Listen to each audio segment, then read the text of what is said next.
আমার রূহটা তুমি নিয়ে যাবে। বলে জি, আপনার রূহটা নেওয়ার জন্য আল্লাহ পাক হুকুম দিয়েছে। আদম আলাইহিস সালাম বলে একটু সময় দাও আমারে, আমার ছেলেদেরকে ডাক দে। বলে ছেলেরা রে, তোমরা কে কোথায় আছো? আমি তোমার বাবা আদম। আমার পরাণে ফল খাইতে চাই, জান্নাতি ফল খেতে চাই, কারণ আমি মারা যাব, আমি দুনিয়া থেকে চলে যাব। আমার মন চায় ওই জান্নাতের মধ্যে নেওয়া খেয়েছিলাম, জান্নাতের মধ্যে অনেক ফল খেয়েছিলাম, আমার মন চায় একটু ফল খাইতে। আদমের সন্তানেরা ফলের সন্ধানে বাইর হয়ে গেলেন। শীষ আলাইহিস সালাম এসে ডাকতে বলে আল্লাহর নবী আদম আলাইহিস সালাম, আপনি পৃথিবীর মধ্যে প্রথম মানুষ, নবী হিসেবেও প্রথম। তবে আদম নবীর আগেও কিন্তু আমার নবী রাহমাতুল লিল আলামিন, মুসলমান কিন্তু শরিয়াতে আদম আলাইহিস সালামকে আগে পাঠাইছে দুনিয়ার মধ্যে। শীষ আলাইহিস সালাম ডাকতে বলে আব্বা জান, আপনিও নবী, আপনি আল্লাহর পয়গম্বর আর প্রথম নবী, প্রথম মানব যেহেতু দুনিয়ার মধ্যে, আপনি আল্লাহর কাছে চাইতে দেরি, আমার আল্লাহ দিতে দেরি না, আপনি চান। আদম আলাইহিস সালাম বলে আমি ভুল করেছিলাম, ওই জান্নাতের মধ্যে অনেক আরামে এসেছিলাম, একটা ভুল করার কারণে আমি আদম বিতাড়িত হয়েছি। কোন মুখ নিয়ে আমি আল্লাহর কাছে চাইব জান্নাতি ফল? তুমি চাও বাবা শীষ, তুমি চাও। শীষ আলাইহিস সালামকে বললেন বাবা শীষ রে, যতগুলো সন্তান আমার আল্লাহ দিয়েছে তার মধ্যে একমাত্র নবুয়তি আমি তোমারে দান করেছি, সুতরাং তুমি আমার আল্লাহর কাছে অনেক প্রিয়, তুমি চাইলে আমার আল্লাহ দিবে।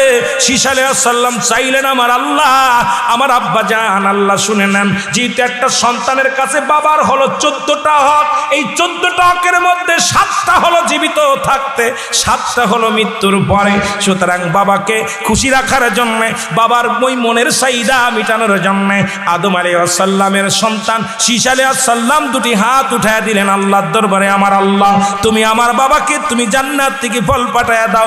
আল্লাহ বলে এই আমার শীষ আজকে হাত উঠাইছে আমার দরবারে, আমার আদম আজকে ফল খাবে, যাও জান্নাতের মধ্যে জিবরিল আমিন যাও ফল নিয়ে যাও, ওই নেও ফল নিয়ে যাও, অন্য ফলগুলো ঝাঁকা ভরে বেশি করে আমার আদমের কাছে নিয়ে যাও। আমার আদম অনেকদিন জান্নাতি ফল খায় না, আমার আদমরে আমি জান্নাতি ফল খাওয়াবো। জোরে জোরে বলো মারহাবা।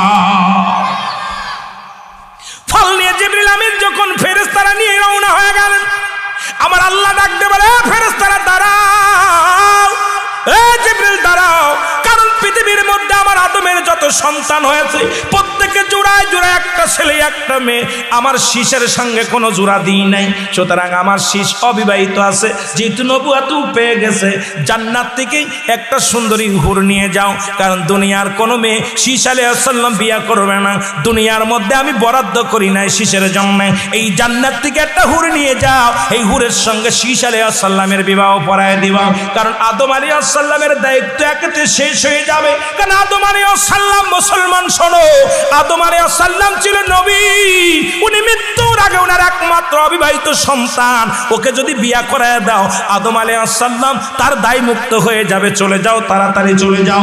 এর জিবরিল আমিন যখন ফল নিয়ে চলে আসলেন, সঙ্গে করে জান্নাত থেকে এক সুন্দরী হুর নিয়ে চলে আসলেন। জোরে জোরে বলো মারহাবা। সুন্দরী এক হুর নিয়ে চলে আসলেন। বাবা শোনো, এবার যখন হুর নিয়ে আসলেন, ছাকা ধরে যখন ফল দিলেন, আদম আলাইহিস সালাম ফল পেয়ে অত্যন্ত খুশি। আল্লাহ তাআলা জান্নাত থেকে ফল পাঠাইছে, এই নেন আপনি খান। এবার যখন ফলের জায়গা রাখলেন, দেখে হুরের পাখার, মুসলমান শুনে নাও, ওই জিবরিল আমিনের পাখার পাশে, জিবরিল আমিনের আপনার একটু দাঁড়ায় পাশেই দেখি একটা মেয়ের ছবি। আল্লাহর নবী আদম আলাইহিস সালাম জিগায়, ও জিবরিল ওই মেয়েটা কে রে? ওকে তো আমি দুনিয়ার মধ্যে দেখি নাই, এই মেয়েটাকে আমার চিনা চিনা লাগে, মনে হয় আমার চিনা চিনা লাগে। কয় হুজুর এটা দুনিয়ার কোনো মানুষ না, আপনি ঠিকই ধরেছেন, দুনিয়ার কোনো মেয়ে নয়, আমার আল্লাহ তাআলা আপনার শীষের জন্য জান্নাত থেকে একটা হুর পাঠাইছে, এই হুরের লগে শীষ আলাইহিস সালামের বিবাহ পড়ায়া দিতে বলেছে। জোরে জোরে বলেন মারহাবা। আর একটু জোরে জোরে চিল্লায় বল আল্লাহু আকবার। আদম আলাইহিস সালাম বিয়ের আয়োজন করে দিলেন। বিবাহ হলো, যত মেহমান ছিল সবাই রে খাওয়াইলেন, ওই জান্নাতি ফল দিয়ে মেহমানদারি করলেন, জান্নাতি ফল খাওয়াইলেন যত যাত্রীর লোক এসেছিলেন। মুসলমান শোনো, আদম আলাইহিস সালামের ছেলে শীশ আলাইহিস সালামের সঙ্গে দুনিয়ার মধ্যে হুরের বিয়া হয়ে গেল। আমার বাবার আদম আলাইহিস সালামকে নেওয়ার জন্য আজরাইল পাঠায় দিলেন মালাকুল মউতকে। আদম কয়, ও মালাকুল মউত, একটু ধৈর্য ধরো, আমার সন্তানদের সামনে যখন আমার জানটা নিবা, হয়তো আমার চোখ দুটো বড় হয়ে যাবে, না হয় আমার মুখটা বড় হয়ে যাবে, নাই জিহ্বা বাইর হয়ে যাবে। কারণ এই মালাকুল মউত আদম তো জানে, মৃত্যু জানতো না। আদম ডাকতে বলে, মালাকুল মউত রে, আমার কলিজার টুকরো সন্তানদের একটু দূরে যাক। তাদেরকে ঘর থেকে বাইর করে দিলেন। ও মুসলমান শুনে নাও, একটু পরে আদম আলাইহিস সালামের রূহটা বাইর হয়ে গেলেন এই দুনিয়া থেকে। আদম আলাইহিস সালাম চিরবিদায় হয়ে গেল। মুসলমান শুনে নাও, আদম আলাইহিস সালামের লাশখানা পড়ে থাকলো, ছেলেরা কান্নাকাটি জুড়ে দিল, কিন্তু কি করবে, কেমনে দাফন করাইবে, কেমনে কাফন পরাইবে, কেমনে জানাজা পড়বে, কিচ্ছু জানা নাই। কারণ প্রথম মৃত্যুবরণ করলো আদম আলাইহিস সালাম, এই মানব জাতির প্রথম মৃত্যুবরণ করলো আদম আলাইহিস সালাম। এখন আপনাদের প্রশ্ন থাকতে পারে, ভাইজান আদমের ছেলে তো আগে মারা গেছে। হ্যাঁ গেছে, ওই হাবিল কাবিলের ঝগড়া আপনারা সবাই জানেন, ওই দৃশ্য তো আর আদমের ছেলেরা জানে না। কেমনে মাটি দিয়েছিল, কেমনে তার দাপন করেছিল, কেমনে তার কবর খুঁড়েছিল, কেউ তো জানে না। কিন্তু আদমের বংশের মধ্যে প্রথম মৃত্যুবরণ করলেন আদম আলাইহিস সালাম। আল্লাহ কয়, জিবরিল আমিন দৌড়ে যাও জান্নাতের মধ্যে, জান্নাতি পানি নিয়ে আসো, জান্নাত থেকে কাপড় নিয়ে আসো, জান্নাত থেকে সুরমা নিয়ে আসো, জান্নাত থেকে তুমি নিয়ে আসো আতর গোলাপ নিয়ে আসো, আর তোমরা গোসল করাইবা, জানাজার নামাজ পড়বে। শীশ আলাইহিস সালাম যেহেতু ওরে দুনিয়ার মধ্যে পাঠাইলাম প্রথম মানুষ হিসেবে, ওই মানুষটার জানাজা পড়বে নিজের গৌরবজ্জত সন্তান। ও মুসলমান শুনে নাও, জোরে জোরে চিল্লায়া বলা যাবে না মারহাবা। এই আদম নবী থেকে শুরু করে আজ পর্যন্ত যত মানুষ দুনিয়া থেকে বিদায় হয়ে গেছে, আমার দাদু ভাইয়েরা শুনে নাও, শুনে নাও। সুতরাং 1000 বছর জীবিত থাকা পরও মারা গেছে, সুতরাং আমি আপনিও মারা যাব, দুনিয়ার মধ্যে থাকবো না, থাকার জায়গা না। এই দুনিয়ায় থাকার জায়গা নয়, থাকার জায়গা নয়। এই জন্য পৃথিবীর মধ্যে 4 জন প্রতাপশালী বাদশা, 3 জনের নাম বলেছি, এখনো একজন বাদ আছে, তবে আমার মনে আছে রে মুসলমান। একজনের নাম হলো বৎসল, বলতেছিলাম বাদশা জুলকারনাইন মুসলমান, আর একজন হলো বাদশা সুলাইমান, আর কাফেরদের মধ্যে বাদশা নমরুদ, আর একজনের নাম হলো বুখতানসর। এই পৃথিবীর মধ্যে আল্লাহ পাক তাদের প্রতাপশালী বাদশা করলো, রাজত্বই দান করেছিল, তারা দুনিয়া থেকে বিদায় হয়ে গেছে, কেউ বেঁচে নাই। জোরে জোরে চিল্লায় বলা যাবে না ঠিক কি না? আল্লাহ বলে, আল্লাহ আমি আল্লাহ এই জমিনটাকে রাখবো না, এই জমিনটাকে আমি পুরা তামা বানায় দিব। আজকে পরের জমিন ফাঁকি দাও, কত এতিমের সম্পদ তোমরা ফাঁকি দাও। ঘুষ খাইয়া, সুদ খাইয়া 10 বিঘে 50 বিঘে জমি করলাম। শুনে নাও, এই জমিনের মধ্যে যত মাটি আছে আল্লাহ কয় সব পুরা তামা বানায় দিব। এই জমিনের মধ্যে যত পানি আছে সমস্ত পানিগুলো আমি আল্লাহ পুড়ায়া ছাই বানায়া দিব। যেদিন কিচ্ছু বলতে কিচ্ছু থাকবে না, সেদিন থাকবো শুধু আমি আল্লাহ। জোরে জোরে চিল্লায়া বলা যাবে না মারহাবা। আল্লাহ ডাকতে বলে, ফেরেশতা চলে যাও, ওই 3 ব্যক্তির কাছে যাও। যে ব্যক্তিটা যার মাথায় এটা বড় কষ্টের মধ্যে আছে, সে লজ্জা পায় মানুষের মধ্যে বাইর হতে, সে বড় লজ্জা পায়, তার মাথায় চুল নাই। আমি আল্লাহ দয়া করব, যাও, আমি দোয়া করি, তুমি যাও আমার কাছে দয়া ভিক্ষা চাইতে বলো, আমি আল্লাহ দয়া করে মাথার চুল গজানোর ব্যবস্থা করে দিব। জোরে জোরে বলেন মারহাবা। চলে যাবা কোথায়? ডবল ব্যক্তির কাছে, যিনি পাকুড়া গায়ের মধ্যে, উনি লজ্জায় সমাজের মধ্যে মুখ দেখাইতে কষ্ট পায়, মনে বড় কষ্ট ইবাদত করে, কিন্তু মনের ভিতরে একটা কষ্ট, আল্লাহ আমি ধবল রোগী, আল্লাহ তুমি আমার এটা সেরে যাও। যাও, ওর কাছে যাও, ও যদি চায় আমি আল্লাহ দয়া করি এটাও সেরে দিব, আর কি চায় সেটাও দেখে আসবা। চলে যাও, কানার কাছে চলে যাও, যে ব্যক্তির চোখ নাই ওই ব্যক্তি বড় অসহায়, দুনিয়ার আলো বাতাস দেখতে পারে না, ওর কাছেও চলে যাবা। ওর কাছে আজকে আমি আল্লাহ পাক 3টা ব্যক্তির রহমত দিয়া ভরপুর করে দিব। জোরে জোরে চিল্লায় বলেন মারহাবা। ফেরেশতা জিবরিল আমিন চলে আসে। ফেরেশতা সালাম দিছে, প্রথম ব্যক্তি ডাবল ব্যক্তিকে আসসালামু আলাইকুম ভাই। মানুষের শুরু, ওয়ালাইকুম আসসালাম ভাই, আপনার কি মনে কোনো কষ্ট আসেনি? কয় কষ্ট একটা, এত আল্লাহর ইবাদত করি, বন্দেগি করি, কত না চোখের পানি ছেড়ে কান্দি, বড় কষ্ট আমার মনের ভিতরে। আমার আল্লাহ তাআলা যদি আমার এই ধবল রোগটা সেরে দিত, আমার এই যদি গায়ের রোগটা সেরে দিত, এই সাদা চামড়া ধলা ধলা চামড়া, এই চামড়াটা যদি এক করে দিত, তাহলে আমি আল্লাহর দরবারে শুকরিয়া আদায় করতাম। ফেরেশতা জিবরিল দোয়া করলেন আল্লাহর কাছে, আল্লাহ এই লোকটা তো মনে মনে চাইছে, এই কথা শুধু আমার কাছেও দাবি করছে, রোগটা যদি সেরে যায় সবচেয়ে বেশি খুশি হবে। আল্লাহ কয় দিয়ে দাও। সঙ্গে সঙ্গে ওনার মাথার ভিতরে হাত বোলায় দিছে ফেরেশতা, সঙ্গে সঙ্গে ওনার রোগটা ভালো হয়ে গেছে। জোরে জোরে চিল্লায় বলেন মারহাবা। রোগ ভালো হয়েছে। রোগটা ভালো হওয়ার পর বলতেছে, ভাই তুমি কি চাও? বলে আমি আর কি চাবো, আমার একটা লোভ আছে, যেহেতু গরিব মানুষ, আমি আপনি যদি একটা উট দিতেন। ফেরেশতা জিবরিল একটা মুসলমান একটা উটনি দিলেন, গর্ভবতী উটনি দিলেন। কয় উটটা নাও, উটনি নাও। উট বলে যেটা পুরুষ, আর যেটা মহিলা তাদেরকে বলে উটনি বলে। এই একটা উটনি এনে দিলেন, নাও, এটা দিয়া তুমি কি করো, তুমি এটা দিয়ে ফলাবা, আর এটা তোমাকে দিয়ে দিলাম, এটা নাও। দিয়ে চলে গেলেন টাকলার কাছে। টাক যে ব্যক্তি টাক, যার মাথায় টাক চুল নাই, সালাম দিলেন। বলে ভাই তোমার মনে কি কোনো চা আসেনি, কোনো আশা আসেনি মনে? বলে চা একটা ছিল, সারা জীবন আমার মৌলার গোলামি করলাম, আমার মাথায় বড় টাক, বড় লজ্জা লাগে মানুষের ভিতরে যেতে। যদি আল্লাহ তাআলা আমার টাকটা যদি সেরে দিত, আমার অসুখটা যদি সেরে দিত, সবচেয়ে বেশি খুশি হতাম। ফেরেশতা জিবরিল মাথার মধ্যে হাত বোলায় দিলেন, সঙ্গে সঙ্গে আল্লাহ পাক তার মাথার মধ্যে চুল গজায়া দিলেন। জোরে জোরে চিল্লায় বলেন মারহাবা। মাথায় যখন চুল হয়ে গেলেন, অত্যন্ত খুশি হলেন। বলে তুমি কিছু চাওনি? বলে আমার আশা আছে, আমি গরু ভালোবাসি, যদি একটা গরু পাইতাম। আমার আল্লাহ কয় ফেরেশতার ওরা একটা গরু দিয়ে দাও, গাভী দিয়ে দাও। একটা গবিন একটা গাভী দিয়ে দিলেন। অমুসলমান চলে গেলেন কোথায়? ছোট্ট করে কথাটা বলে আমি আলোচনা শুরু করব। চলে গেলেন কোথায়? অন্ধের কাছে। অন্ধরে বললেন, অন্ধ তোমার মনের কোনো চা আসেনি, কোনো আশা আসেনি? বলে কে গো তুমি? সবচেয়ে বড় চা, আল্লাহ যদি আমার চক্ষু দুটো ভালো করে দিত, ওই আল্লাহর দরবারে সারা জীবন প্রশংসা করতাম, আমার আল্লাহ শুকরিয়া আদায় করতাম যদি চক্ষু দুটো ভালো হয়ে যেত। জিবরিল ফেরেশতা জিবরিল আমিন যখন হাতটা দিছেন, সঙ্গে সঙ্গে চোখ দুটি ভালো হয়ে গেছে। বলে ভালো হওয়ার পর শুকরিয়া আদায় করে, আপনার কোনো আশা আসেনি? আশা একটা আছে, আমি বকরি ভালোবাসি, আমার মাওলা যদি কিছু বকরি দিত তাহলে কতই না ভালো হতো। ফেরেশতা জিবরিল আমিন ওনাকে একটা বকরি দিলেন। জোরে জোরে চিল্লায় বলো মারহাবা। আমার মুসলমান বাবারা গভীর মনোযোগ। কয়েক মাস পরে অনেক বৃদ্ধি হলো, বকরি বাড়লো, উট বাড়লো, গরু বাড়লো। আমার আল্লাহ কয় ফেরেশতারা যাও একটু পরীক্ষা নাও। পরীক্ষা নিতে আসলেন।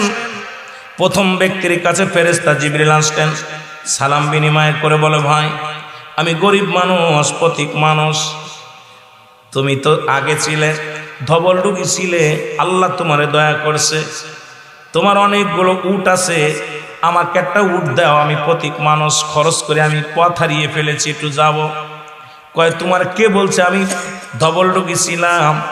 আমার কোনো রোগ টোক ছিল না, আর এগুলা আমার ওই না বাপদাদার সম্পদ, এইগুলো যা উট দেখছো সবগুলো আমার ওই বাপদাদার থেকে পেয়েছি, এটা কেউ দান করে নাই।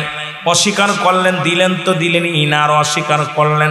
উনি বললেন, ভাই আল্লাহ তাআলা আপনাকে দয়া করেছে, আপনাকে এত বড় রোগ থেকে আল্লাহ শেফা করেছে, উটনিও আল্লাহ দান করেছিল, আপনি অস্বীকার করেন। কয় হ্যাঁ, এটা তুমি মিথ্যা বলেছো, আমারে কেউ কিছু দেন নাই, এটা আমার বাপ দাদা থেকে পেয়েছি। জোরে জোরে চিল্লা বলা যাবে না আল্লাহু আকবার। আমার ভাইয়েরা, আমার বন্ধুরা, আমার গভীর মনোযোগ। মানুষ অকৃতজ্ঞতা কেমনে করে একটু বুঝালাম। এমনি আর ঘটনাটা হাদিস করে না আসে নাই, এমনি আর ঘটনাটা বর্তমান কবিরা বলে নাই, কিন্তু এগুলো তো উঠে যায়, সিলেবাস থেকে উঠে গেছে। এখন শুধু সিলেবাসের মধ্যে আসতেছে শরীফ থেকে শরীফা কেমনে হয়, এইগুলো নিয়ে মানুষ ব্যস্ত আছে। জোরে বলেন ঠিক কিনা? মানুষকে কেমনে পশু বানানো যায়? আগে বানর ছিল, এখন মানুষ হচ্ছে। কত নিম্ন কাতারে মানুষের ব্রেনটা ওয়াশ করা হয়। মানুষকে সরল প্রাণ মানুষদেরকে আজকে পৃথিবীর মধ্যে নোংরা বানানোর পায় তারা চলতেছে। কারণ শিক্ষানীতির অবস্থা এত ভয়ঙ্কর অবস্থানে দাঁড়াইছে, যেখানে কোরআনের জ্ঞান নাই, হাদিসের জ্ঞান নাই। আমার ভাইয়েরা, আমার বন্ধুরা, আমার শোনে নাও, কথা বলতে গেলে অনেক সময় অনেক কথা বলা লাগে। শুরু থেকেই ক্ষমা চেয়ে নিচ্ছে। এই জন্যে হয়তো অনেকের গায়ে লাগবে, দেশটা যেহেতু আপনার, দেশটা যেহেতু আমার, বাবা আমাকেও লাগবে, আপনাকেও লাগবে। মনে করছেন অমুকের ছেলে নষ্ট হয়ে যায়, কিচ্ছু যায় আসে না। ওই ছেলে তো আমার, ওই ছেলেটা আমার বাংলাদেশের নাগরিক, সুতরাং ওর গায়ে কাদা লাগলে আমার গায়ে লাগবে, ও কষ্ট পাইলে আমার লাগবে, এই চিন্তা যাদের ভিতরে নাই, আমি মনে করি ইরাই হলো দেশ বিদ্রোহী। জোরে জোরে চিল্লায় বলেন ঠিক কিনা? আমার ভাইরা, আমার বন্ধুরা, আমার কিছুদিন পরে চলে আসেন, অস্বীকার করলেন, মনে আসেনি? এবার চলে গেলেন টাকার কাছে, যার টাক ছিল। ফেরেশতা জিবরিল আমিন এসে বলে, ভাই আপনার তো অনেক গরু, মাঠ ভরা গরু, অনেক গরু, আল্লাহ আপনাকে অনেক দিছে, আপনি ছিলেন টাক, আপনার মাথায় চুল ছিল না, আল্লাহ আপনাকে চুল দিছে। একটা গাভী উদান করেছিল আমার আল্লাহ, তার থেকে অনেক গাভী হয়েছে, আপনি আমাকে একটা গাভী দেন, আমার গরিব মানুষ, আমার প্রয়োজন। বললেন না, আমারে কেউ দান করে না, আমি জীবনেও টাকলা ছিলাম না, আমার চুল ছোট্টবেলা থেকে। সুতরাং অস্বীকার করে মানুষ, কারণ অতীত যারা ভুলে যায় এদের মতো নাফরমান মানুষ নাই। বর্তমান পায়া বর্তমান, আরেক অতীতকে যারা অস্বীকার করে এদের মতো অপদার্থ মানুষ আর দুনিয়ার মধ্যে নাই। আমি কি ছিলাম, কি হয়েছি, আর কি হবে, এই চিন্তা যাদের মধ্যে নাই, এই সমস্ত মুনাফিক দ্বারা ইসলামের কোনোদিন উপকারে আসতে পারে না। জোরে বলেন ঠিক কিনা? আমার ভাইরা, আমার বন্ধুরা, আমার চলে গেলেন কোথায়? কানার কাছে। কানাকে সালাম দিয়ে বলে, ভাই আপনার তো দুটি চোখ কানা ছিল। বলে, হ্যাঁ, আল্লাহ তাআলা আমার চোখ দুটি একজন দরবেশের খাতির আল্লাহ ভালো করে দিছে। শুধু ভালো করে না, আমাকে একটা বকরি দিয়েছিল, তার থেকে আজকে ছাগলের পাল, অনেক পাল হয়েছে। আমার একটা দেওয়া, কয় একটা নয়, দুটি নয়, আপনার যতগুলো লাগে, যে আল্লাহ আমারে দান করেছে, এটা আল্লাহ আমারে দান করেছে, আল্লাহ আমারে দিয়েছিল। আমি চক্ষু ছিল না, চক্ষু দুটি আল্লাহ আমারে দান করেছে, সুতরাং যতগুলো লাগে ততগুলো নিয়ে যাও। ফেরেশতা কয়, ভাই আমি কোনো মানুষ নয়, কোনো গরিব নয়, আমি সেই ফেরেশতা যে ফেরেশতা আপনাদের জন্য দোয়া করেছিলাম, আল্লাহ পাঠাইল পরীক্ষা করতে। আজকে আমি ওই দুজনের কাছে গেলাম, আপনার ওই দুই বন্ধুর কাছে গেলাম, তারা আমার অস্বীকার করেছে, আল্লাহ নিয়ামত অস্বীকার করেছে। এখন বান্দা শুনে নাও, আপনি স্বীকার করেছেন, আপনার বকরি দেওয়া লাগবে না, আল্লাহ আপনার উপরে রহমত দান করুক। জোরে জোরে চিল্লায় বলেন মারহাবা। আর একটু জোরে জোরে চিল্লায় বলা যাবে না আল্লাহু আকবার। এ মুসলমান, গভীর মনোযোগ। এই জন্য আজকে কবর গোরস্থানের স্মরণের মাহফিল। পৃথিবীর মধ্যে তিনটা বিপদ। নাম্বার 1 হলো মানুষের মরণ,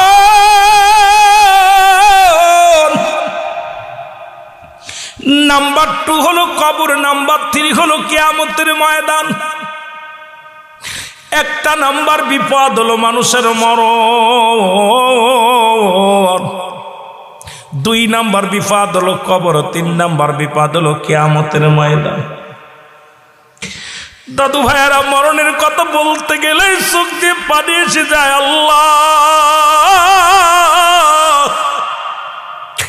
কোন দিন যেন আজরাইল চলে আসবে, কোন দিন যেন ধরা পড়ে যায়, কোন গোরস্থানে শুয়াইবে, কোন দোকানের কাপড় প্রস্তুতি আছে, কোন জারের বাঁশ কাটবে, কে আমারে দাফন করবে, কে আমারে দাফন করবে, কাফন পরবে।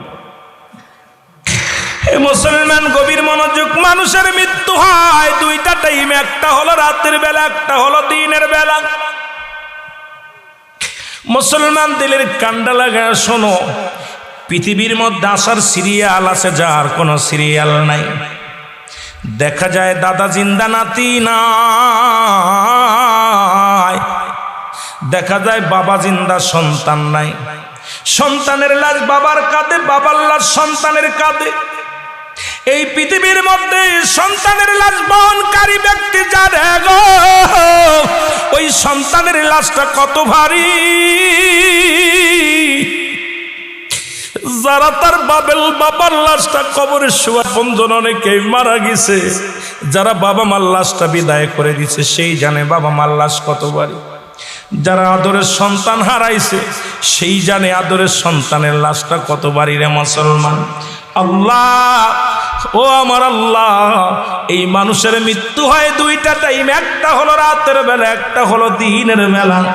দিন শুরু করেছিলাম, মৃত্যুবরণ করি না। রাত শুরু করেছি, মৃত্যুবরণ করি না। এখনো পর্যন্ত জিন্দা আছি। আল্লাহ, ওই মরণের আগে আমাদের ইমানকে তুমি সালিম করে দিও, ইমানকে মজবুত বানায়া দিও।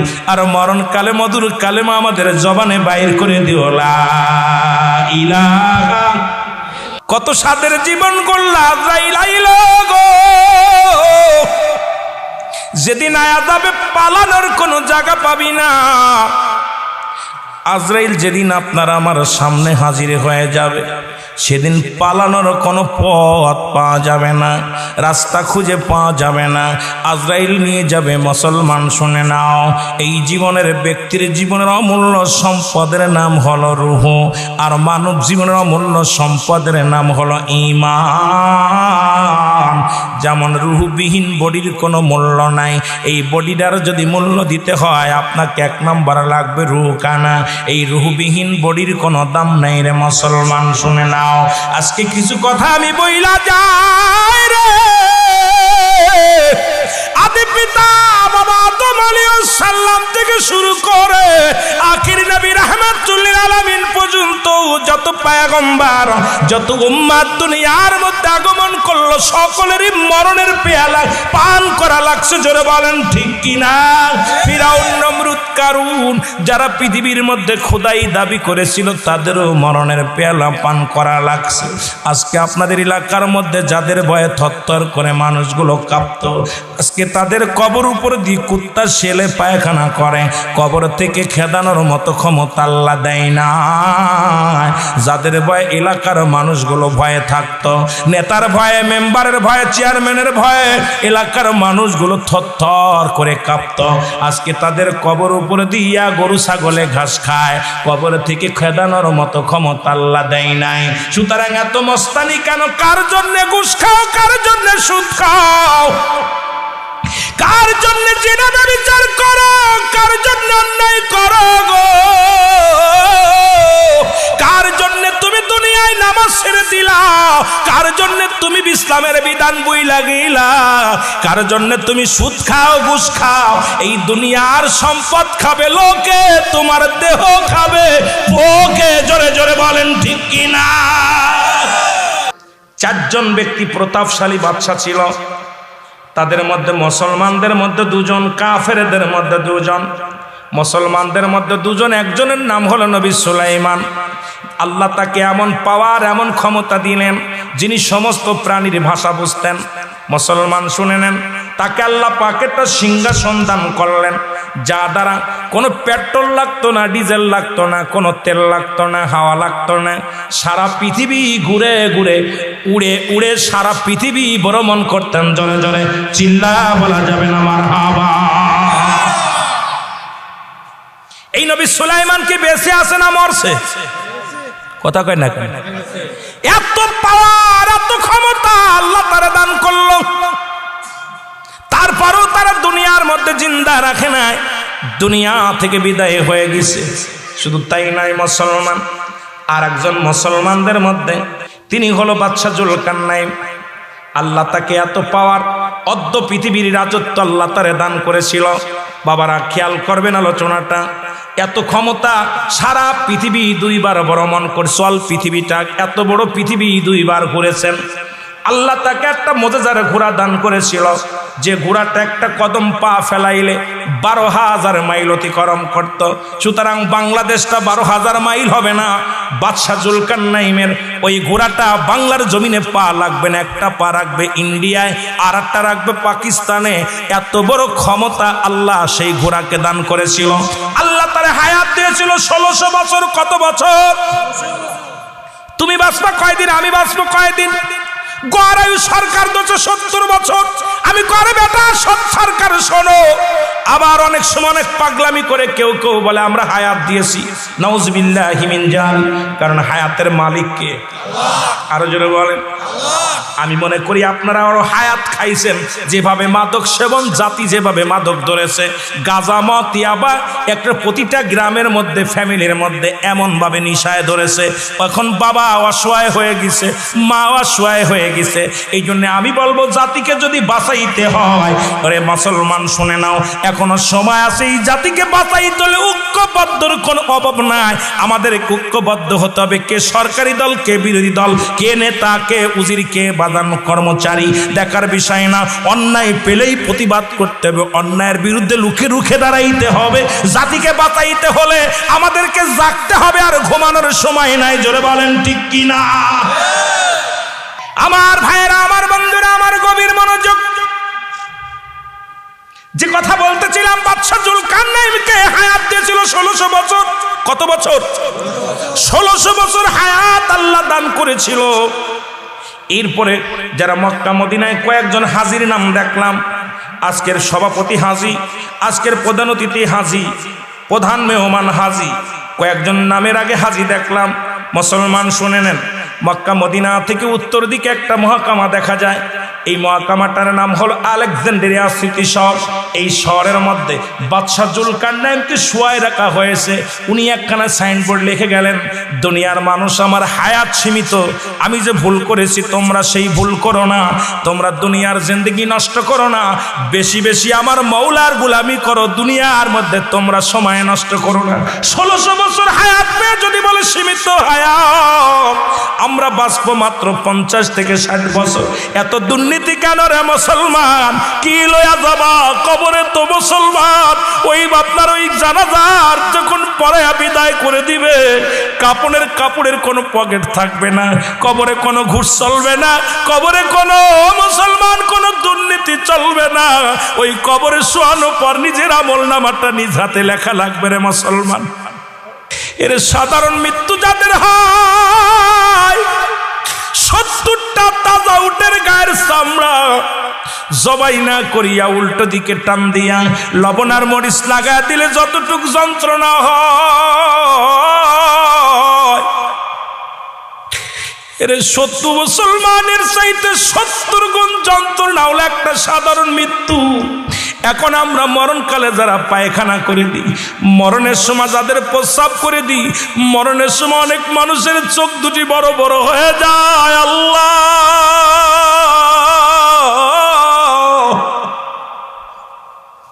এর মরণের সময় অনেকের জিহ্বা খাত বাইর হয়ে যায়, তাদের মরণটা কত কঠিন হয়।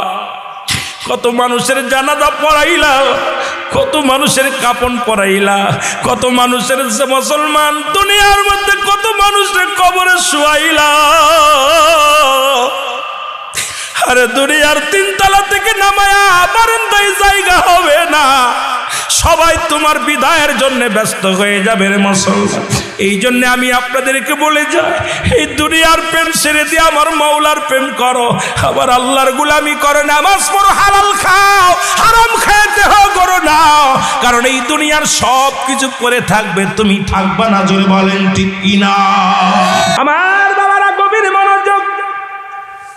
বলতেছিলাম 4 জন ব্যক্তি প্রতাপশালী বাদশাহ, মনে আছে রে বাবা? 2 জন হলো মুসলমান, 2 জন হলো কাফের। বাদশাহ জুলকারনাইন মরা লাগছে। কাফেরদের মধ্যে 2 জন, একজনের নাম হলো নমরুদ। ফেরাউন বাজার নমরুদ যিনি বলা হয়, যিনি আল্লাহর সঙ্গে যুদ্ধ করার জন্য বিশাল একটা গম্বুজ বানাইলেন। বিশাল একটা মিনার বানাইলেন, আল্লাহরে মারবো। আল্লাহরে মারার জন্য তীর বানাইলেন, ওই শগুন পুষলেন। অনেক লম্বা ইতিহাস রে মুসলমান, শুনে নাও। আল্লাহ পাক রে মারার জন্য তীর যখন ছুড়লেন, এই তীরটা যায় আল্লাহ কয় জিবরিল আমিন তীরটা লাগাও, তীরটা নিয়ে লাগায় দাও, একটু রক্ত লাগায় দাও। রক্ত লাগায় দিছে রে মুসলমান। কয় আল্লাহরে খুন করেছি, এখন আমি নিজেই আল্লাহ হয়ে গেছি, কারণ আল্লাহর দুনিয়ার মধ্যে নাই, জমিনের মধ্যে নাই। আল্লাহ তো নিজেই নিহত হয়ে গেছে, একবারে শেষ হয়ে গেছে। এই নমরুদরে সাইজ করার জন্য আল্লাহ পাঠাইলেন কিছু মশা। মুসলমান গভীর মনোযোগ, যে কথা বলতেছিলাম আমার বাদানেরা দিলের কান্ডা লাগা শুনে নাও। কোথায় এই নমরুদরে সাইজ করলো মশা দিয়া, মশা পাঠাইলো এক জাগ, মনে আছে না? এক জাগ মশা। এই মশা চলে আসছে মেঘমালা হইয়া, বৃষ্টির মতো আসছে। নমরুদ দেখে রে প্রচুর পরিমাণ মশা আকাশ থেকে মেঘ মনে হয় নামছে, আসিয়া এমন কামড় শুরু করলো। নমরুদ বাহিনীকে মশায় কামড়ায় সাইজ করে দিছে। এখন প্রতিনিয়ত আজকে 17 জন না কয়জন মারা গেছে ডেঙ্গু রোগে। সুতরাং বাংলাদেশে প্রতিনিয়ত ডেঙ্গুতে মারা যায়, কারণ এই যে মশা নমরুদ বাহিনীকে সাইজ করার জন্য মশা আসছে। এই মশা যখন নমরুদ বাহিনী শেষ হয়ে গেল, একটা ল্যাংড়া মশা, কানা, লেকচোক নাই, একটা হাত পা নাই, ল্যাংড়া আল্লাহর কাছে প্রার্থনা করে, আল্লাহ আমারে তো পাঠাইলা নমরুদের সাইজ করার জন্য, আমি তো সবার পিছে পড়ে গেছি, আমি তোর বাহিনীকে কামড় দিতে পারি নাই, আমারে আল্লাহ একটু দয়া করো, আমার দিকে একটু তাকাও গো আল্লাহ, আমি তোমার আল্লাহ। ওই নমরুদ বাহিনীকে সাইজ যেহেতু করতে পারি নাই, মনে বড় কষ্ট, যুদ্ধের ময়দানে এসে খালি হাতে ফিরে গেলে কেমন হয়, আল্লাহ আমারে তুমি এমন শক্তি দাও আমি যেন নমরুদের সাইজ করতে পারি। জোরে জোরে চিল্লায় বলেন মারহাবা। আল্লাহ তাআলা তারে সাইজ করার জন্য দিলেন, ক্ষমতা দিলেন। যাইতে যাইতে নমরুদের নাকের ভিতর দিয়া ঢুইকা মাথার ভিতরে। আমার মুসলমান শোনা নাও, আমি এই জন্য বলতেছিলাম মানুষের 3টা বিপদ। নাম্বার 1 হলো মানুষের মরণ, নাম্বার 2 হলো কবর। কবর বলতে বোঝায় মানুষের মরণের পর থেকে শুরু করে কিয়ামত পর্যন্ত জগৎটাকে বলা হয় কবরের জগৎ। জোরে বলো মারহাবা। কিয়ামত পর্যন্ত জগৎটাকে বলা হয় কবরের জগৎ। আমার বাবারা, 1 নাম্বার বিপদ হলো মরণ, 2 নাম্বার বিপদ হলো কবর। এই কবর কাউকে ছাড়বে না, কবরে আমাদের শুতে হবে। অনেকেই মনে করি আগুন দিয়া পোড়ায়া দিলে আর কবরে মনে হয় আযাব হবে না, মনে করি হাঙ্গর কুমিরে খেয়ে ফেলছে তার কবর হবে না। কবর বলতে বোঝায় মানুষের মৃত্যুর পর থেকে শুরু করে কিয়ামত পর্যন্ত জগৎটাকে বলা হয় কবরের জগৎ। সুতরাং আপনাদেরকে আমি অনুরোধ করে যাই, এই কবরের চিন্তা আমাদের ভিতরে আসা লাগবে। সর্বশেষে যিনি মারা যাবে, যিনি কবরে যাবে, 50,000 বছরও তার কবরে থাকা লাগবে। এই কবরের দিন এই রকম দিন নয়, কবরের রাত এই রকম রাত নয়, কারণ কবরে শুরু আছে যার শেষ নাই। কবরে কোনো সকাল আর বিকেল নাই। কবরে যখন আযাব শুরু হয়ে যাবে, মুসলমান শুনেন, আমি অনেকটা আলোচনার মধ্যে বলেছি, ওই কবরের মধ্যে যখন ফেরেশতা আসবে, নোমান ফেরেশতা, মৃত্যুর পরে 2 টুকরা কাগজ থাকবে তার হাতের মধ্যে। মুসলমান, 1 টুকরা কাগজের মধ্যে থাকবে নেক আমল, আর একটা কাগজের মধ্যে থাকবে বদ আমল। নোমান ফেরেশতা এসে আপনাকে উঠায়া যখন রুহটা দিয়ে দিবে, বলবে বান্দা লেখো, তুমি তাড়াতাড়ি লেখো। উনি কাগজটা নিয়ে দেখবে 60 বছরের জিন্দেগিতে কত রাকাত নামাজ পড়েছেন, কত ওয়াক্ত নামাজ আপনি কাজা দিয়েছেন, কত জায়গা ভালো কাজ করেছেন, সব আপনি পেয়ে যাবেন। ডাক দে সূরা ইউনূসের মধ্যে 11 নম্বর পারা 62 নম্বর আয়াত। আল্লাহ নিজেই তো ঘোষণা করেন, আলা সাবধান, ইন্না নিশ্চয় ইন্না উদাল্লাহি, আল্লাহর তরফ থেকে যারা ওলি হয়, লা নাই খাউফুন শব্দের অর্থ ভয়, ওরা যদি অবস্থান করে হুমদের উপরে জানুন, তাদের কোনো চিন্তা ভাবনা কিচ্ছু নাই। জোরে বলুন মারহাবা। 2টা দেশ, একটা সোনার মদিনা, একটা সোনার বাংলা। এক দেশে অসংখ্য নবী, এক দেশে অসংখ্য আল্লাহর ওলি। এই বাংলাদেশে আমরা আগমন করেছি অসংখ্য অলিদের দেশে। অসংখ্য আল্লাহর মাহবুব বান্দা শুয়ে আছে বাংলার অলি গলির মধ্যে।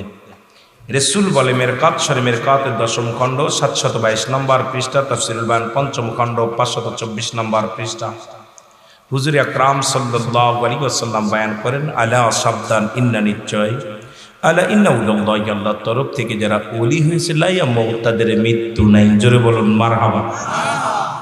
অসংখ্য আল্লাহর ওলি শুয়ে আছে। যাদের খাতিরে আমাদের বাংলার জমিনের দাম, বাংলার জমিন ইসলাম পাইলাম।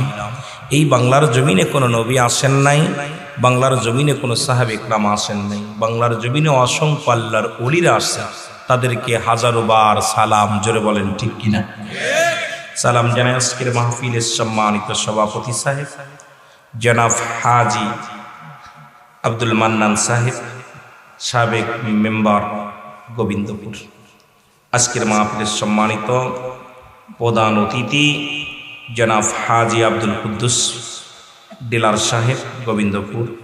আজকের মাহফিলের প্রধান মেহমান হাজি জনাব আলী আকবর সাহেব, ধর্মীয় কি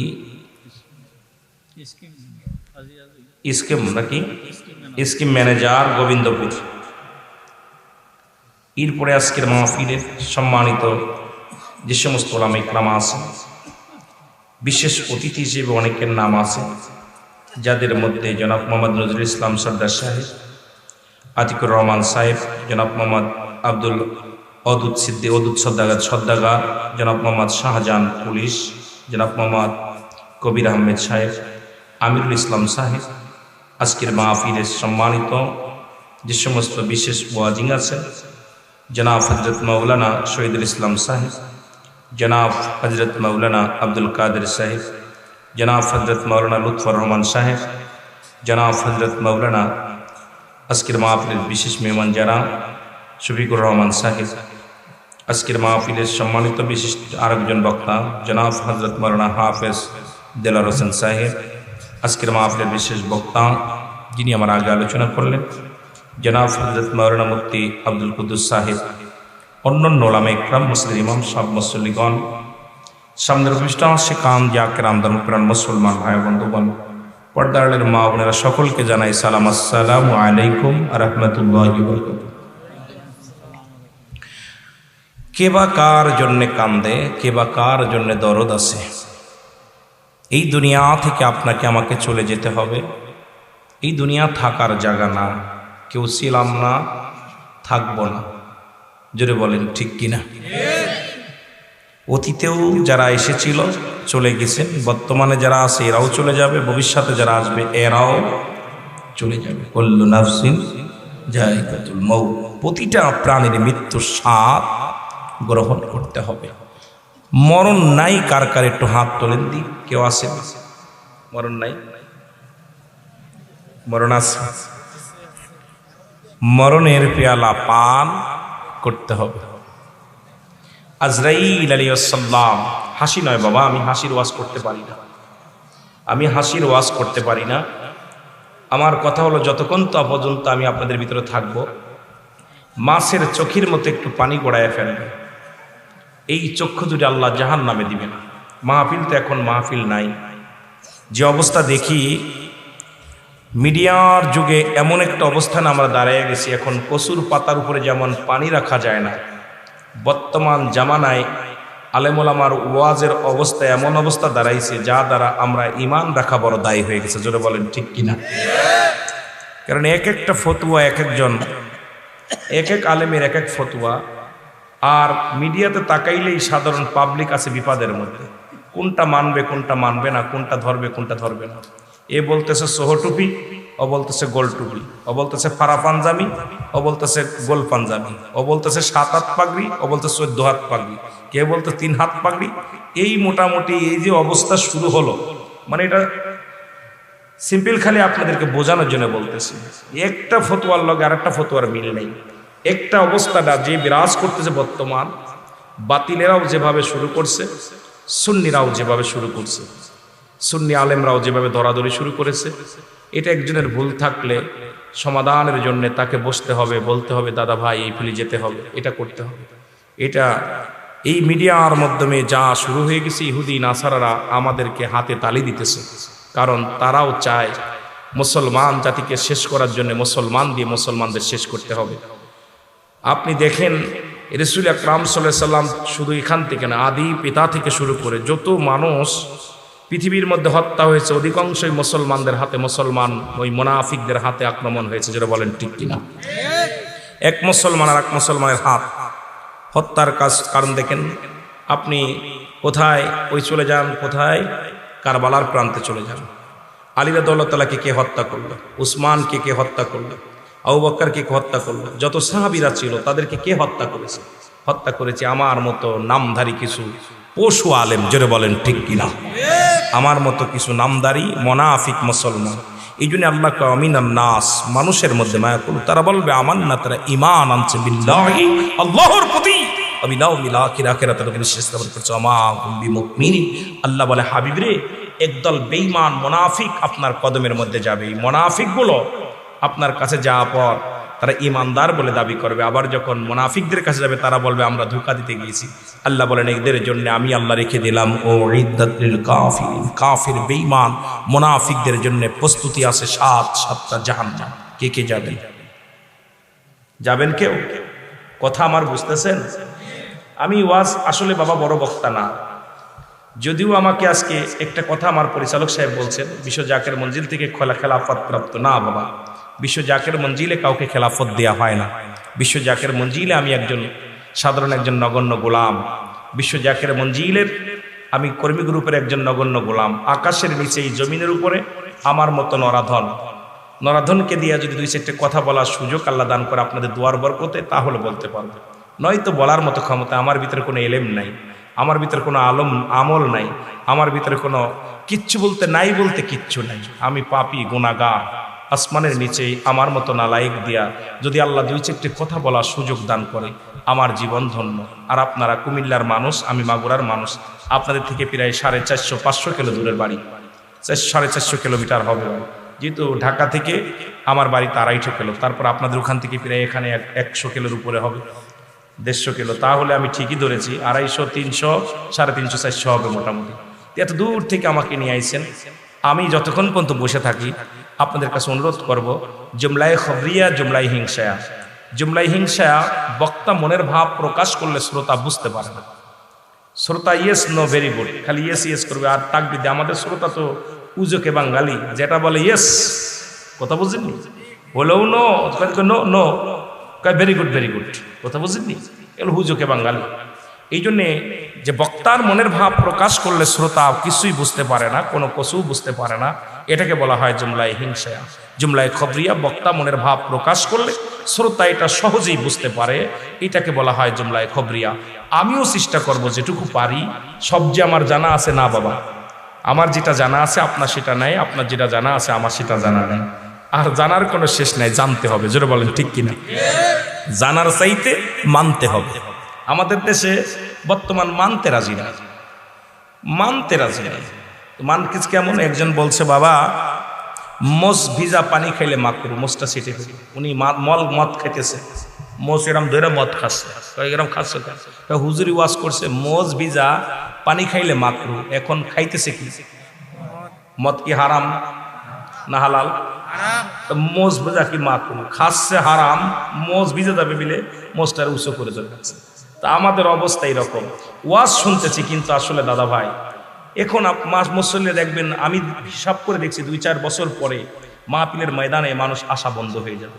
কারণ যে অবস্থা পিরাপিরি শুরু হয়েছে, যে অবস্থায় উলামা ইকরাম যা শুরু করেছে, যেভাবে হিংসুত্ব অবস্থায়, বাংলায় বলে পরশ্রুতি কাতর, একজনের ভালো একজন দেখতে পারে না। আল্লাহ পাক কাকে কখন উঠাবে, কাকে কোথায় নামাবে আল্লাহই ভালো জানে।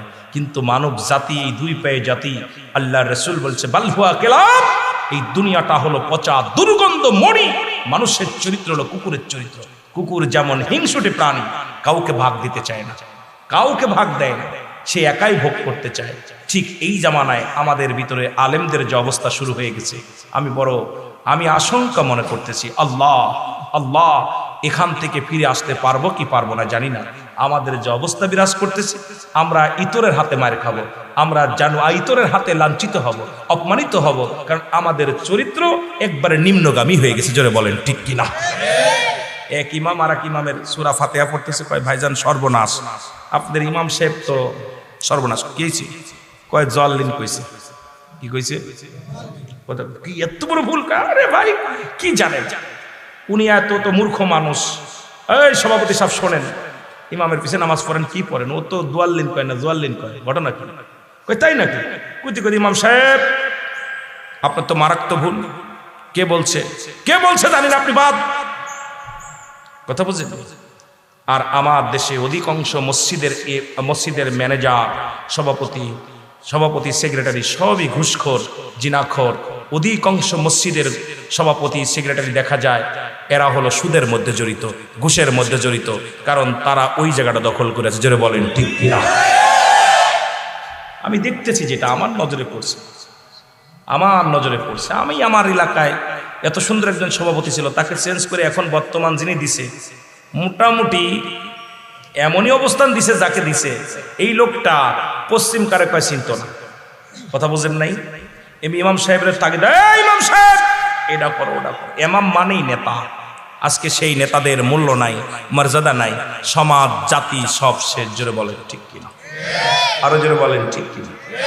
আল্লাহ পরীক্ষা করতেছে। কোরআন হাদিস দ্বারা একটা ঘটনা আমার মনে পড়ে গেল, ঘটনা বলে আলোচনা শুরু করি। আমি করবো না, ভূমিকা দিয়ে কথা বলবো, যেটুক বুঝতে হবে। আমার ওয়াজ নিতে হবে বাড়িতে, এই ওয়াজটা বাড়ি নিতে হবে, এখানে রাখা যাবে না, বাড়িতে নিতে। আর রাজি আছেন সবাই?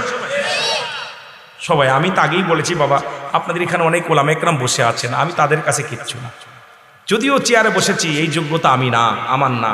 হয়তো আপনাদের দোয়া ছিল, এই জন্য চেয়ারে বসতে পেরেছি, না হলে বসতে পারতাম না। আর আপনাদের দাম অনেক, মাটিকে আঁকড়ে ধরেছেন, আপনাদের দাম বেশি, মর্যাদা বেশি। আরামের ঘুমকে হারাম করে আমরা এসেছি, আমাদের ভালো খাতি দেবে, আমাদের কিছু মাল দিবে, মহব্বত করছে, চেয়ারে বসতেন। স্যার আপনারা এসে এই মাটিকে বসে আছেন কিসের আশায়? সবই বাকি। আমি যা বলবো এটাও বাকি। কথা ঠিক কিনা? কিন্তু আমি তো সব নগদ পাচ্ছি, টাকা পাচ্ছি নগদ, খাবার পাচ্ছি নগদ, ভালোবাসা পাচ্ছি নগদ। আর আপনারা স্বপ্ন বাকি, দোয়াটা করতেছি বাকি, কথা বলতেছি বাকি, থুয়ে যাচ্ছে। তাহলে আপনারা স্বার্থ আল্লাহকে কত ভালোবাসেন, আলেমুল আমার কথাকে কত গুরুত্ব দেন, এই জন্য বসে আছেন। তা আমি আল্লাহর দরবারে কি জবাব দিব? আমি জবাব দিতে পারবো না যদি আমি সঠিক পথে না চলি, সঠিক পথের সন্ধান যদি আপনাদেরকে না দিই। ইয়াউমাল কিয়ামতের ময়দানে আল্লাহর দরবারে আমার আগুনের কাশি দিয়া জিহ্বা কাটা হবে, সেদিন আমার বাঁচা সম্ভব নাই। আল্লাহ সুযোগ দান করো। জোরে বলুন আমিন। আরো জোরে বলুন আমিন। মানুষ কেমনে অকৃতজ্ঞতা স্বীকার করে? কোরআন শরীফে আপনারা পড়েছেন, হাদিসও দেখেছেন। আমি গল্পটা বলে যাই। একদম বনি ইসরাইলদের 3 ব্যক্তির ঘটনা। বনি ইসরাইলদের মধ্যে 3 লোকের ঘটনা। একজন হলো টাকলা, আর একজন ধবল রোগী, আর একজন হলো অন্ধ। আপনারা অনেকেই পড়েছেন, বাংলাও পড়েছেন, কিন্তু এটা কোরআনের ঘটনা। অত্যন্ত সুন্দরভাবে ঘটনাটা লেখছে, হাদিসের ঘটনা, বালা করে শুনবেন। আর আপনারা তো বাংলা অনেকেই গল্প পড়েছেন, আমরাও অনেকেই বইতে লেখা ছিল, অনেক আগে এই ঘটনাটা লেখা ছিল। ওই কানা, ধবল রোগী আর হলো অন্ধ, আপনারা পড়ছেন না? আল্লাহ পাক ফেরেশতা পাঠায় দিয়েছে 3 জনের কাছে। 3 জনের দেখ, কেউ একজন ধবল রোগী, উনি মানুষের ভিতর লজ্জায় যাইতে পারে না। কথা ভালো করে বুঝিয়ে নেন, অকৃতজ্ঞতা মানুষ কেমনে স্বীকার করে। এই স্বীকারগুলো আজকে আমি আপনাদের বোঝানোর জন্য ঘটনাটা বলতেছি। ফেরেশতা